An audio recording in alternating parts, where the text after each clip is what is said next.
Hi everyone, it's Egger. Today we're back with a guide video on the spider. We're going to do things as usual. At the start I'll introduce the traits to you. Then I'll give you a few tips related to the spider, to the class. And after that we'll finish with the class rotation to optimize your damage and your debuffs. And between these different points, I'll explain to you what the role of a spider is in fights, which is often overlooked or misunderstood. Let's get started straight away with the traits. When it comes to corruption traits, this is how I play. I use 4 vitality traits to be more resilient in combat. 4 critical traits to increase burst on critical hits. To have the 4th slot and get the extra 5% critical chance, and also with 4 mastery boots to gain an extra 15% damage. For racial traits, I equip the 8-legged foyer to get more run speed, and especially to be able to negate fall damage. If you're a beginner, when you jump from too high up, you'll break your legs, which will put a massive 90% slow on you. It's a trait that's very useful for escaping when you're being chased by enemy players. Next, Born of Shadow is a trait that gives you an active ability. Each and every time that you deal damage to an enemy, you will find that you are able to gradually stack up Born of Shadow, which will then proceed to increase your power, your physical and tactical resistance. So basically, you'll reduce the damage you take. Next, Shell of Skift, same again. It's an active ability. There it is. It's triggered as a reaction to defeat, I should specify, whether it's against an enemy player or against an NPC. You'll gain morale and a buff of over 50% extra damage on your poisons. Every time you can activate it, do so. It's a very powerful spell. Enemies of the First Children, this'll increase your crit chance and your spell damage. Personally, I enjoy playing with the old one at the start for reducing physical damage and also the defense against crits that you might have. You can also play with this trait instead. Here it's the opposite, you'll be reducing tactical damage. Personally, I prefer the other one, but it's up to you. Both are viable options. For class traits, I simply add more health for myself. Armor, just to remind you. It increases your reduction of physical and tactical damage, so for all the mobs that deal damage, it'll reduce it. The Onset Skill Pulsing Attack is a trait that will boost this spell and allow you to ignore part of the opposing player's armor. So this is a trait that's particularly effective against anything with heavy armor. So captains, guardians, champions, all of them, you'll be able to ignore part of their armor. It's something that's essential, so make sure to equip it. This one as well is essential. It's your main poison for dealing single target damage. It's this one, so it will simply increase your damage in your rotations. The Ski Top Brood. So this is an upgrade for your PE, but not just that, and that's what's often misunderstood. So you have 2 upgrades for your pet. Let's see, if I go into the class traits, I've got Strong Blood, and there's the Scythode. So I equip the Scythode, mainly to get the tactical damage reduction. You can see here, if you look to the right at my physical and tactical mitigations, you'll notice that if I switch, the stats have changed. I'll put that back on. Bear in mind that this trait will alter your pet's spells, your little spider's abilities. Personally, I think when you play with the Scythode, it gives your pet an extra bit of control over your pet. I'll show you that right now. You can see here you've got the spells. This spell here is when you sacrifice your pet, so you get that with both of them. Here, you've got a stack of poisons. It's not rubbish, it's not overpowered, it's interesting. What's especially interesting is this spell here. It applies a slow and also a root, so it gives you an extra bit of control. Personally, I think that's really strong. It's worth noting that when you play with the Psytoad, your pet will fight from a distance. It'll be less exposed. That's something I appreciate as well, because it's less likely to die. And you'll have a better chance of recovering health. The Strong also has some interesting spells. Notably, when the pet dies, it releases a cloud of poison that deals damage. It's entirely up to you. Personally, I prefer playing with a Psytoad. The N97 skill, Trapdoor Sanctuary, allows you to regenerate health on your trapdoor. It's particularly effective when you're in Toulouse, Peak, or when you've been hit with damage over time effects. For example, when an LM has set you on fire, when they've put fire on you, you'll be able to counter or soften the damage you're taking. I also play with the enhanced skill Latent Poison. This allows you to have a shorter stun duration when you activate this skill. It's a skill that allows you to apply a stun to the target after a certain number of seconds. It's a delayed stun. This lets you get the stun off more quickly. For tribe trials, when I'm in a small group, what do I call a small group? That's up to 6 people. Beyond that, for me, it starts to become a raid. Personally, I quite like playing as Shelob to deal massive damage with me poisons. I should point out, that's in a group with healers, otherwise it's going to be too difficult to manage. On the other hand, for raids, I always play as Whitehand because you simply won't be able to tank the damage, and it'll be far too hard for your healers to keep you alive. You'll just get flattened. So when you're playing in a raid, play with the Whitehand. You can also play with the White Hand on your own or in a small group. That won't be a problem, the White Hand. It still gives you decent damage after all. You've got over 10% increased damage potential, so it's not bad at all. You can play with that, there's no problem. So that's it for the traits. Now we'll move on to the character tips I wanted to show you. Hang on, I need my mate, the war leader, to show you what I mean.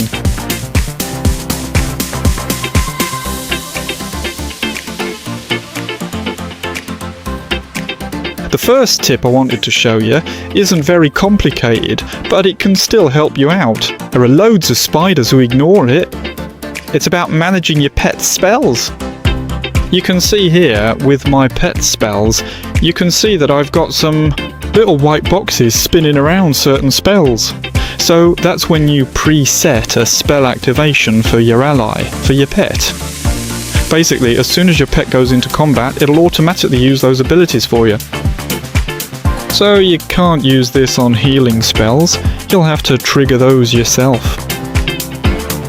But for the other two, you can save the activation in advance, so you won't need to click on the abilities.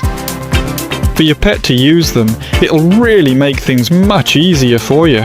You won't need to click on your own spells and then go and click on your pet's as well. To do this, it's really simple. Just go to the ability and right-click on it.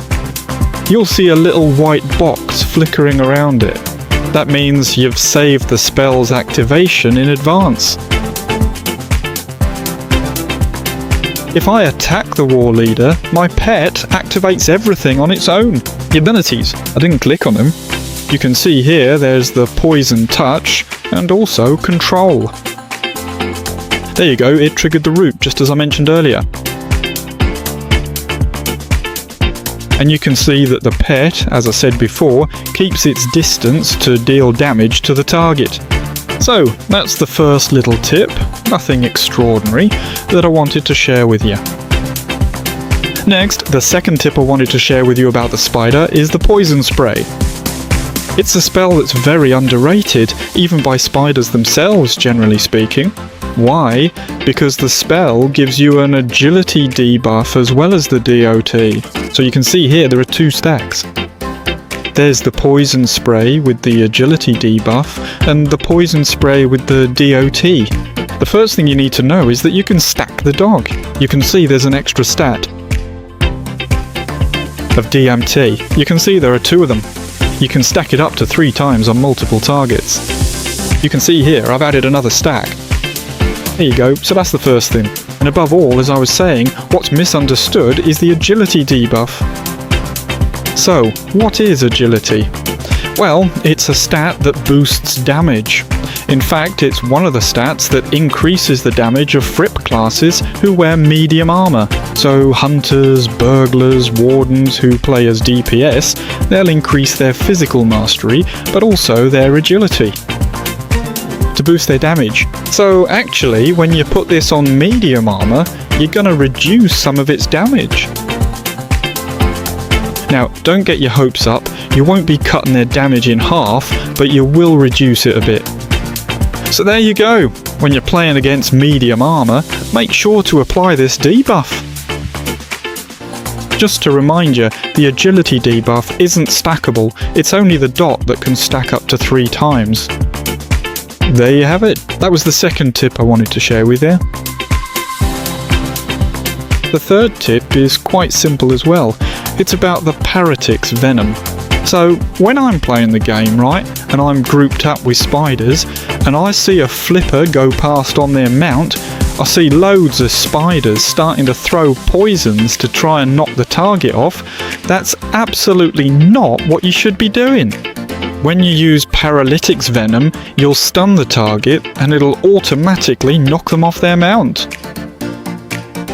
Stop casting your spells all over the place, it's pointless.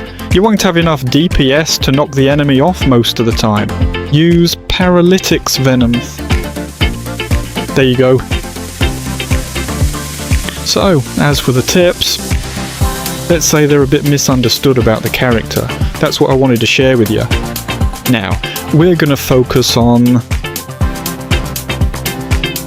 the role of the spider in groups, specifically in groups and raids. When you're on your own, it's different. And also, on the rotation, the character's mechanics. The spider is supposed to deal good damage over time. With its poisons. You know that, there's no issue there. However, what you need to understand about the spider is that it's not a pure character. DPS, it's not just a DPS role. You're also there to apply debuffs and also control effects to your target. You'll be required to do what's called peeling. Peeling means trying to hinder enemies who go after your healers, your black arrows. You have very powerful control abilities designed for that purpose. This is often something that's misunderstood about the spider. Let's have a quick look at the control abilities you have. We've just seen the HX Venom power. It's more something you'll use to stun someone who's trying to run away, or especially to knock people off their mounts. In combat, it's not very useful, because as soon as you deal damage to the target, they'll be unstunned. So, in fact, there's not much point in doing that during combat. In combat, you'll be better off using light and poison, which is the delayed stun I showed you just before. So here, you can see there's a debuff on the target, and when it triggers, the target is stunned for 5 seconds. So that's something that's very useful in combat, especially when someone is bothering you or your allies. The second form of crowd control that's interesting is the summary wave. What's interesting about this spell, again, is that it's very powerful in combat, and above all, what's really useful is that it allows you to carry out group maneuvers. So when someone asks you for a conge, when you hear conge, it's this skill you need to use. So let me remind you about conges. They're for performing special group skills. You know, it's when you see the 4 spells appear in a sort of wheel, which you can synchronize with the other members of your group. Next, there's the web the fold. That's when you lay the web on the ground. It'll slow things down in the area, or any enemies that are in it. So that's particularly useful when you're in tight spaces. So here, you see, for example, here I've got barriers. The area covers the whole space. When you want to slow down the advance of enemies. And also, when you want to defend, for example, your healer, you can put the web on the ground and they'll be able to move around inside it like this, or the other way round, and buy some time against enemy melee characters who want to attack them. So don't hesitate to use it defensively as well to help your allies. Next, the other two forms of control, you've got the snaring web. So this is a single target route, particularly effective for catching people who are trying to run away. So you can see here, there's the route. And you've also got the grasping web. So it's exactly the same, except this one is an area route on a maximum of 5 targets. Just to clarify, the targets mustn't be too far apart from each other, otherwise it won't work. I'll show you that right now. I hit the 3, but I didn't hit the golden clock here because it's a bit too far away.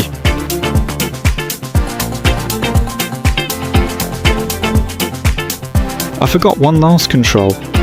You've also got this spell here, which is very good for protecting your allies. It's a fear effect that you'll apply to your target. Hang on, I need to pick up the spore again.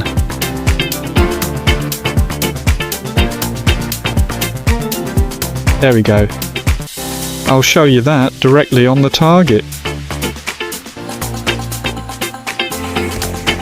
You can see here there's a fear on the target that lasts for 5 seconds. It's particularly powerful for saving your allies. If someone attacks your defiler, you can put a stun on them and then follow up with the fear. The advantage of this combo is that the fear isn't affected by immunity.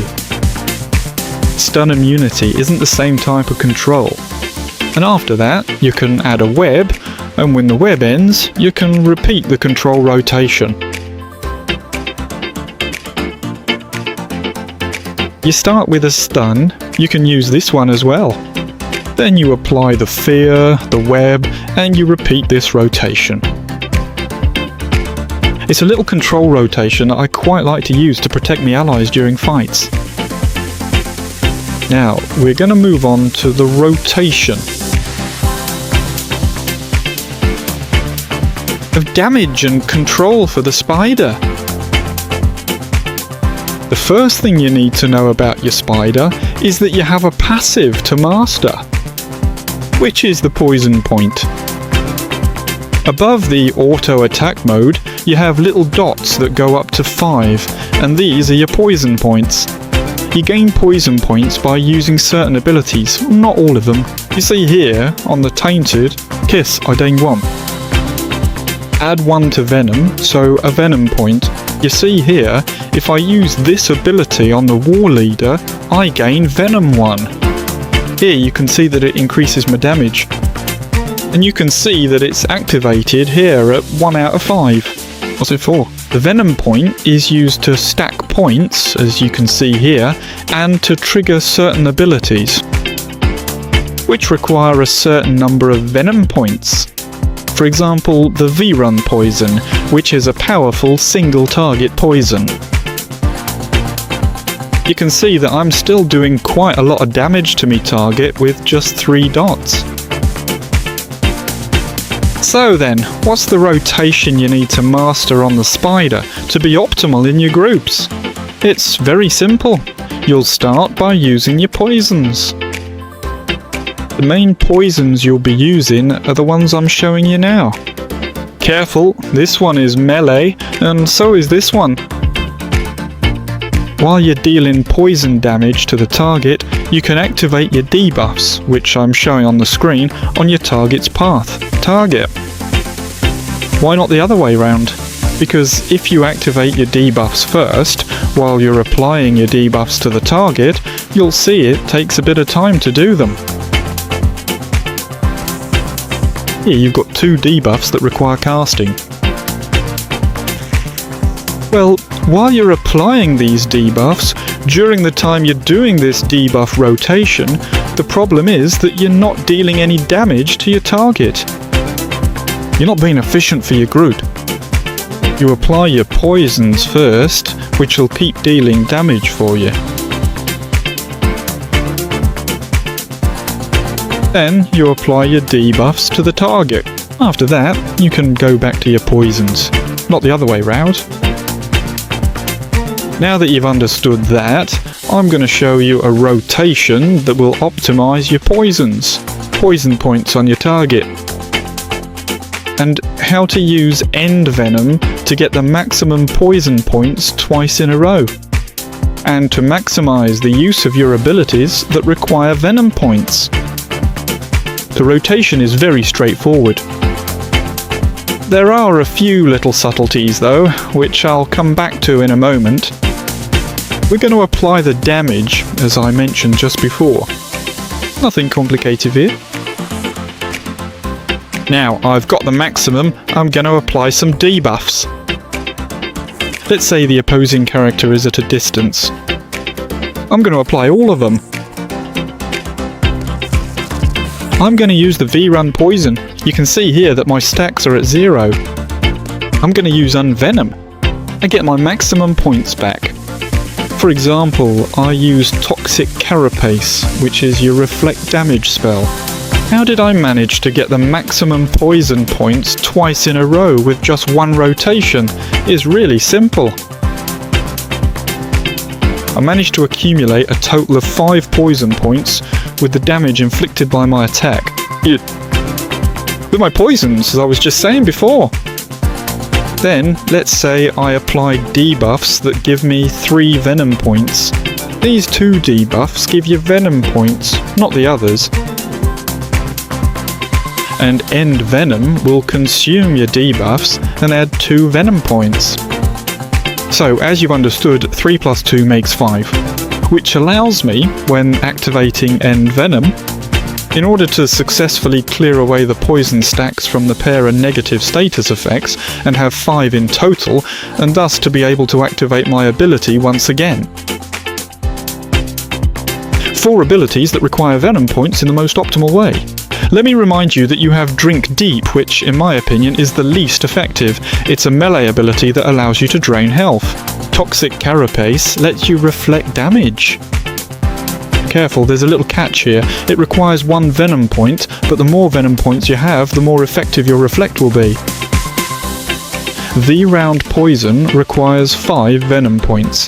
It allows you to deal heavy single target damage to your target.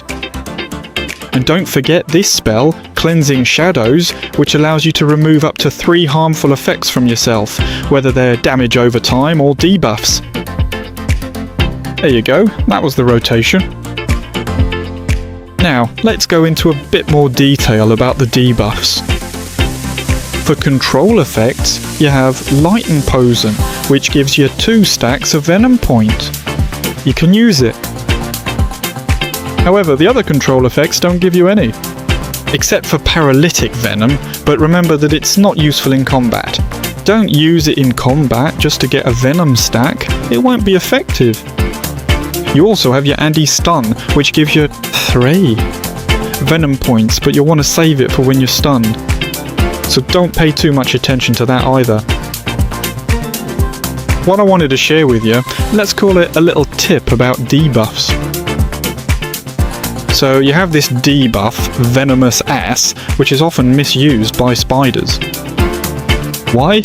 Because you have a debuff on the skill range for your target, which means they'll lose range to attack you. I often see this. I see spiders using this spell on characters who are even in melee range, for example, burglars. You'll have realised it's not useful to do that because you've got a 35-second cooldown, so when you use it, you lose your skill, because the burglar doesn't care if you reduce their range, as they're going to come into melee anyway. So save that for enemies who attack you from a distance then. Hunters, lawmasters, roomkeepers, minstrels, all of those. The second thing I wanted to share with you is catch prey. So catch prey. You can see here, it's currently on my target and it stacks up to 5 times. What people don't know is that when you move too far away from your target, you'll see that I'm going to lose the debuff on the target. You see there, I've gone on cooldown because I moved too far away. So don't forget that. When you're too far away, you'll lose the debuff on your target. There you go. That's everything I wanted to share with you about the spider. Don't hesitate to watch the rotation between poisons and debuffs several times. How I managed to activate it twice in a row.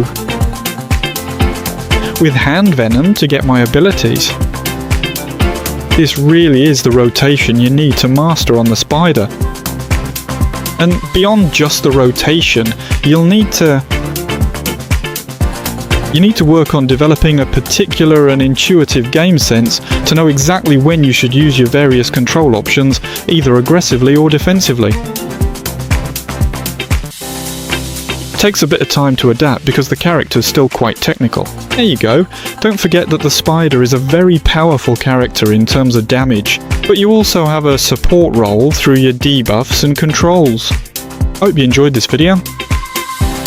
I hope the tips I've given you will be useful in combat. And if you have any questions, don't hesitate to ask me in the comments. I will try to answer it as best I can with great pleasure. Ciao.